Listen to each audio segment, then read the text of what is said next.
On Saturday, the Hamas terror organization released 4 female Israeli soldiers as a part of its hostage and ceasefire deal with Israel.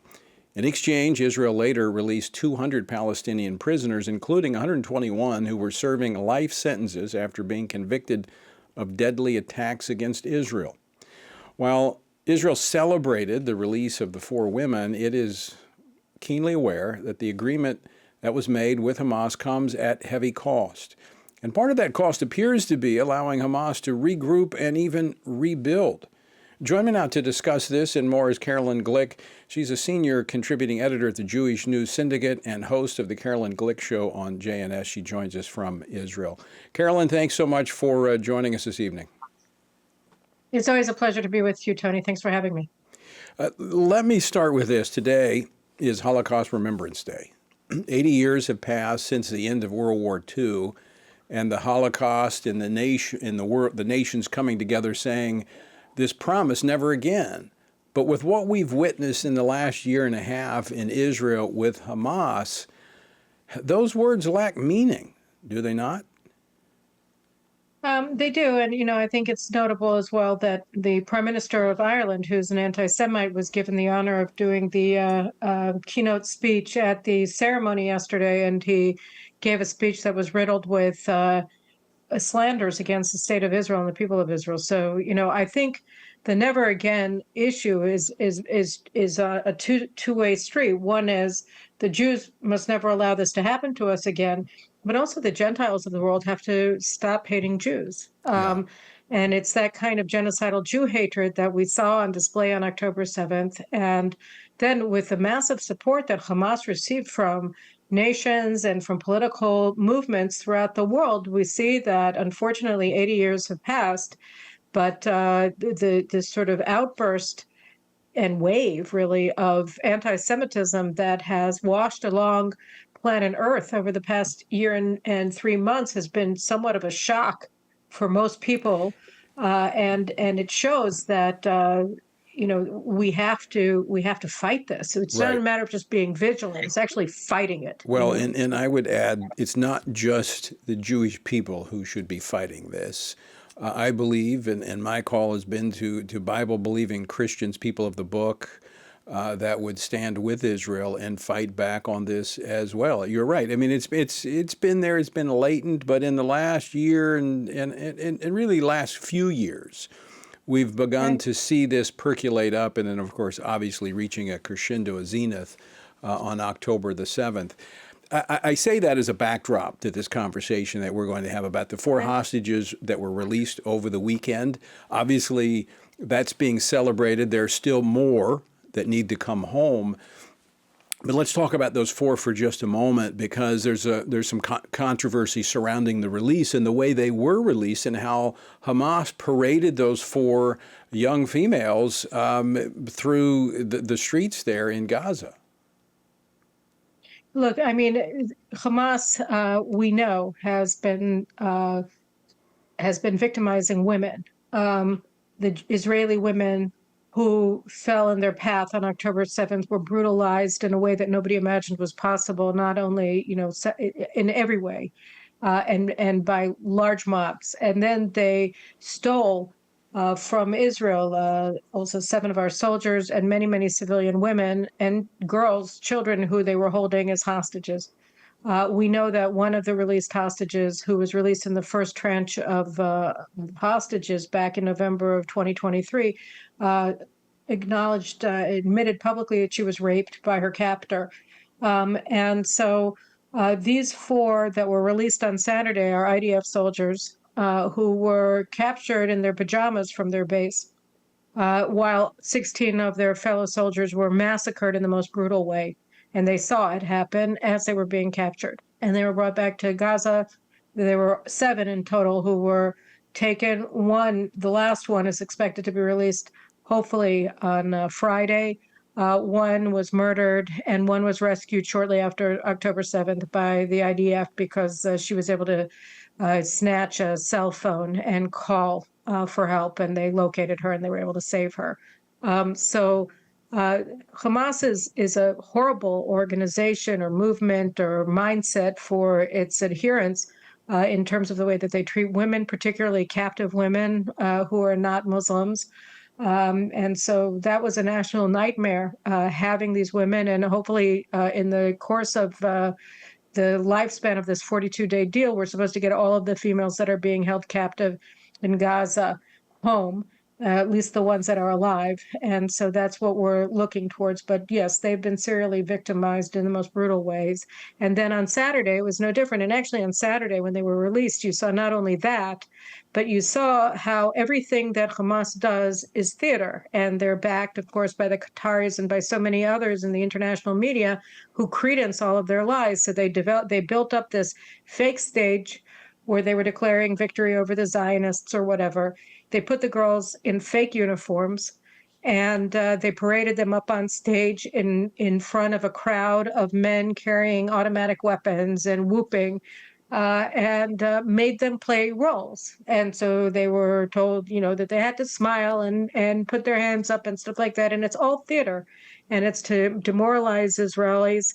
And it's to make people who support Hamas and support October 7th feel triumphant, and that, look, that this is a side that's winning, and we should side with them, and we should join their cause, because the cause of jihad is triumphant. So it was a revolting display, but it was also very authentic in the sense that you saw all of the cruelty and perniciousness and insidiousness of Hamas on display. So let me contrast that. After those four were released, Israel released 200 terrorist criminals. Where was that parade held, and what cameras were they marched in front of? Oh, well, they were actually, they were received in triumph in villages all around in Judea and Samaria and in Gaza.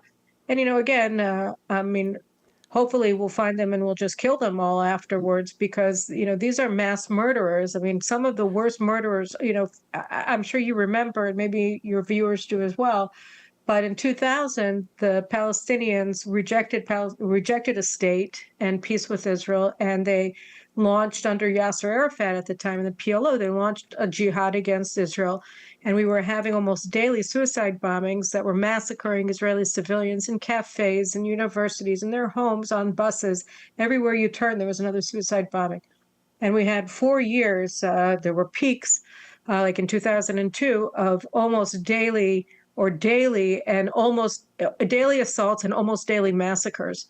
And a lot of the people who perpetrated those massacres, which are very fresh in the memories of any Israeli who was alive at that time, are being released now. Right. And so, this is what they value. They value murder. I mean, we saw that pretty clearly on October 7th.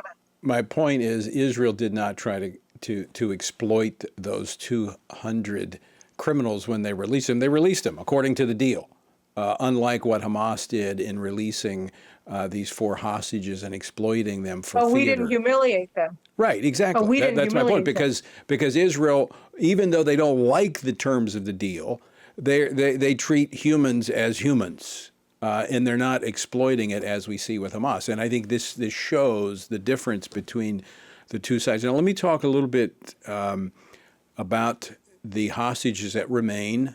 There's 33 due to be released in this first stage. And now we found out over the weekend 25 of those are alive. 8 have been killed. So it'll be 8 bodies that will be returned.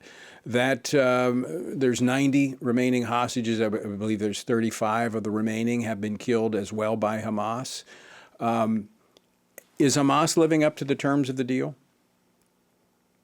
No, I mean, they've been breaching the deal from the outset. I mean, from being late and giving us the names of the women who they released in the first tranche, to not releasing the hostage that they were committed to releasing last Saturday, to having these kinds of pageants when they release the soldiers, as we saw yesterday, and just an innumerable number of breaches. They're breaching it on every turn, but Israel prefers to get back the hostages for now before we're obviously tabulating all the breaches, and we're waiting, because the whole point of this deal is to get as many live hostages back as possible. It's not to make peace with Hamas. Right. Well, there's two war goals. We've talked about that. There's 2 war goals. Mhm. And one is to get the hostages back, get the Israelis back into Israel. And the second is to eliminate Hamas as a threat. Right. Now, during this 6-week ceasefire, there seems to be evidence, I've been reading reports, that Hamas is regrouping, reorganizing, and rearming. Is there concern that that is in fact happening? There's tremendous concern about what's happening. But it's the nature of the beast. I mean, Hamas is a genocidal terrorist organization, so we've killed a lot of their terrorists, but they're, hiring new recruits because also this fake humanitarian aid that they're demanding, 600 trucks of goods coming in, it's all under Hamas control, and so they can sell it all, and that's just money in their pockets, so that they have the money to hire new recruits, and they're really the only hiring game in town since Gaza is just a smoldering pile of rubble. So, they're hiring new terrorists to join their ranks.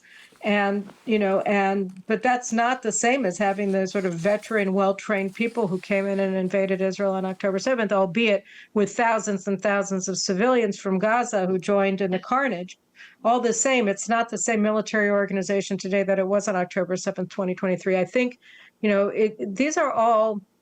these are calculated risks. I mean, if Israel were to agree to go, any further in this deal without Hamas being completely dismantled, then that would already represent an existential threat. Here, it's just it makes our job harder because it's setting us back significantly in terms of the military achievements we've been able to accomplish on the backs and with the lives of the best of our young boys who are the soldiers in this war. So I think it's a horrible price that we're paying, but we have to get as many hostages back as we can without endangering the victory in this war. And I think that the prime minister made a calculated risk, and he believes that we're going to be able to accomplish the goal of annihilating Hamas and preventing Gaza from ever posing a threat to Israel in the future, and get this deal done and get the 33 home.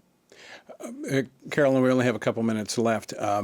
Final question here for you. What appears to be a ray of hope in this deal is President Trump over the weekend making the statement that Egypt, Jordan should take these Palestinian refugees, allowing Gaza to be cleaned out, which would be a great way to eliminate the threat of Hamas by moving these folks elsewhere.